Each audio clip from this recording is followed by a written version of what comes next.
السلام عليكم ورحمة الله وبركاته. أهلا وسهلا بكم في قناتي عالم الطيور. معاكم أم عائشة.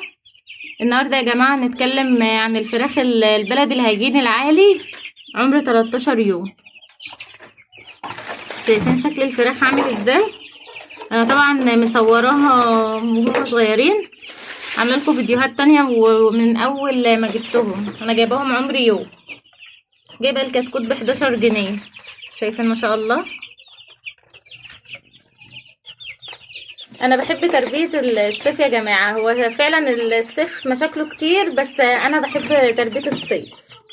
ما شاء الله بيبقوا يعني ما بيغلبونيش في التدفئه، وبنتجنب بقى مشاكل البرد وكده. بيبقى الجو برد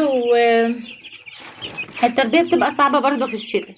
فانا بالنسبه لي الحراره مقدور عليها. بنحاول نعالج يعني نخفف من الحراره بالوصفات والخلطات والحاجات اللي بنحطها. لكن الشتاء بيبقى صعب قوي في التدفئه يعني، ولو هونا شويه بيتعبوا ويعطسوا بقى وبرد وكشاشان وكده. لكن ما شاء الله انا بحب تربيه الصيف. فشوفوا ما شاء الله اللهم بارك، هما كده جعانين. انا هحط لهم النهارده حاجه على الميه علشان الجو حار. فالحاجه دي يا جماعه والله انا مجرباها وما شاء الله بقالي كتير بربي. فالحمد لله يعني الواحد عنده خبره وكده في تربيه الطيور. فالمكون ده هو قرص واحد بس هنحطه على الميه، بيعمل معاهم مفعول كويس. ما شاء الله خليكم معايا وتابعوني. هعرفكم القرص اللي هنحطه. شايفين ما شاء الله. ثواني ما شاء الله. هنحط القرص ده يا جماعه، اللي هو ده القرص اللي هو ايه بقى، اللي هو الفوار، اللي هو الفيتامين سي.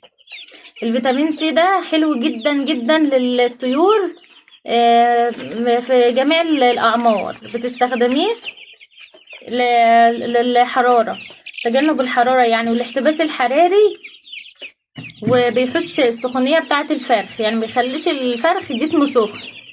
درجه الحراره الايام ديت مرتفعه جدا، فاحنا لازم نهون عليهم الحراره بتاعه الجو، لان الفراخ ما عندهاش غدد عرقيه، فما بتعرفش تتخلص من الحراره اللي في جسمها، فبيجي لهم احتباس حراري وبيموتوا من الحراره. شايفين اللهم بارك. فده يا جماعه الفوار اللي هو ده البشري عادي اللي احنا بناخده للبرد، تمام. ده فيتامين سي وبيقوي المناعه. هو ما شاء الله رافع مناعه، وما شاء الله بيقضي على الاحتباس الحراري، وبيخلينا نتجنب سخونيه الفرخ. تمسك الفرخ كده في اوقات تلاقي جسمه سخن، ما بيقدرش يتخلص من الحراره اللي عنده. فاحنا هنحط لهم القرص ده وهيبوش بقى في الميه. شايفين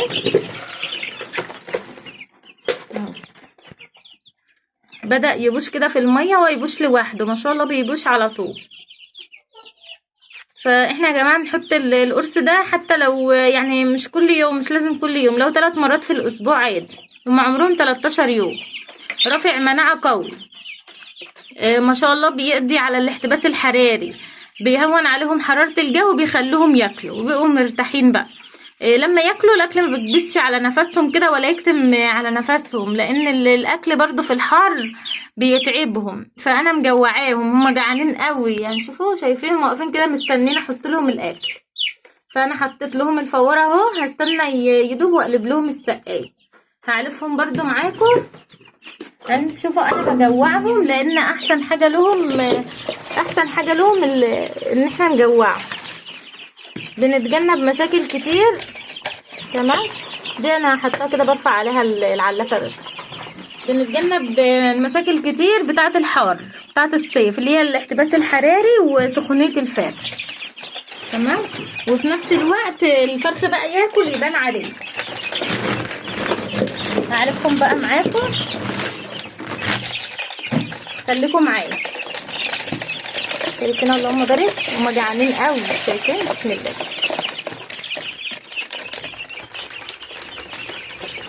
طبعا هما ما شاء الله كانوا 40 فرخ، فمات منهم واحد. دول كده 39، فمش هينفع نحط لهم علافه واحده.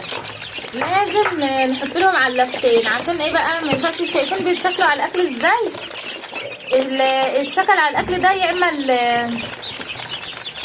يعمل فرق اوزان، يعني يعمل اللي هو اسمه ايه، تفاوت اوزان. تمام. فعشان ما يبقاش عندنا تفاوت اوزان، ايه اللي هو تفاوت الاوزان ده؟ اللي هو يكون مثلا فرخه عندك كيلو وفرخه نص كيلو، يبقى كده في تفاوت اوزان. السبب ايه؟ ان احنا ما بنكترش العلافات او بنحط العلافات المناسبه لعدد الكتاكيت. هم دول 40، انا احط لهم حاجتين ياكلوا فيهم، العلافه الطويله دي والعلافه اللي هي العاديه دي. تمام.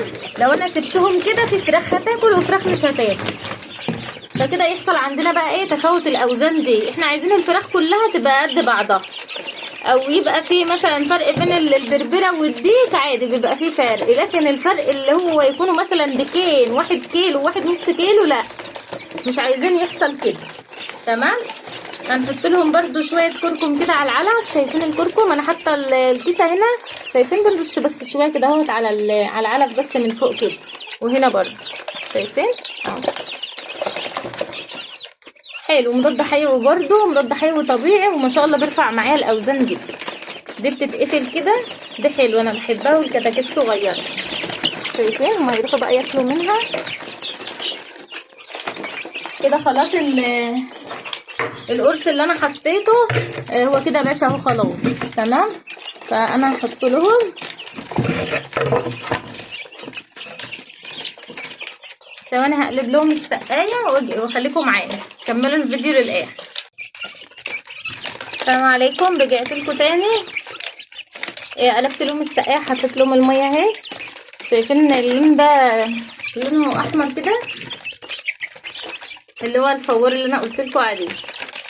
فيتامين سي، ما شاء الله اللهم بارك. الفيتامين سي ده اللي هو ده انا حاطاه هنا عند الطيور. انا عامله هنا زي رف كده، حاطه عليه الادويه. بحط لهم بقى فيتامينات، احط لهم مره قرص اللي هو القرص الفيتامين سي ده، مره احط لهم سقوات طبيعيه الاعشاب، مره سقوه كمون، مره كركديه. الكركديه ما شاء الله حلو قوي، بيخلوهم يعني يحوش عنهم الاحتباس الحراري، وما شاء الله بيرفع الاوزان برضه. ممكن برضو واحنا طالعين لهم نجيب ليمونه في ايدنا نعصرها في السقايه. فلازم يا جماعه مش نسيب الفراخ قدامنا كده وهم يكونوا مثلا حرانين، واحنا شايفينهم مش قادرين ياخدوا نفسهم وفاتحين بقهم ونسيبهم كده، ما ينفعش. لازم نتصرف ونشوف الفرخ بتاعنا محتاج ايه. تمام. مثلا انا طالعه من تحت عندي شويه نعناع، اروح فرمهم في الخلاط مع ليمونه. كل الحاجات اللي انا بقول لحضراتكم عليها ديت حاجات بتمنع الاحتباس الحراري، وبتخفض من درجه حراره الجسم بتاعه الطائر اللي قدامنا، سواء فراخ بقى او اي حاجه او سمان او اي حاجه. لازم نساعدهم يتخلصوا من الحراره، لان زي ما قلت لكم الفراخ ما عندهاش غدد عرقيه، فما بتقدرش تتخلص من الحراره اللي عندها. فاحنا بنرطب عليها، يعني بنعمل لها خلطات طبيعيه وادويه من اللي هي البشري دي، علشان بس نساعدها تعدي الايام الحر ده على خير ان شاء الله. تمام. شايفين ما شاء الله الفراخ خلاص كده بدأ اصلا. شايفين الريش بدأ يطلع بقى في جناحتهم فوق كده. شايفين ما شاء الله، شايفين من قريب.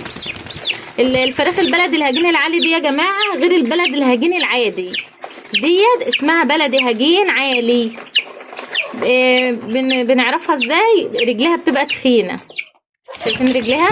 وبتبقى الفراخ بسم الله ما شاء الله عاليه. شايفين رقبتهم عاليه كده وراسهم عاليه ازاي؟ ما شاء الله. انا بحب الفراخ دي جدا وربيتها قبل كده كتير. فتابعوني يا جماعه، هتستفادوا كتير معايا ان شاء الله، واعمل لكم خلطات طبيعيه، ولو ظهر اي مشاكل بنعالجها سوا. فتابعوني، انا ام عائشه ودي قناتي. وده كان فيديو النهارده. اعملوا لي لايك واشتراك في القناه وفعلوا زر الجرس عشان يوصل لكم كل جديد. والسلام عليكم ورحمه الله وبركاته.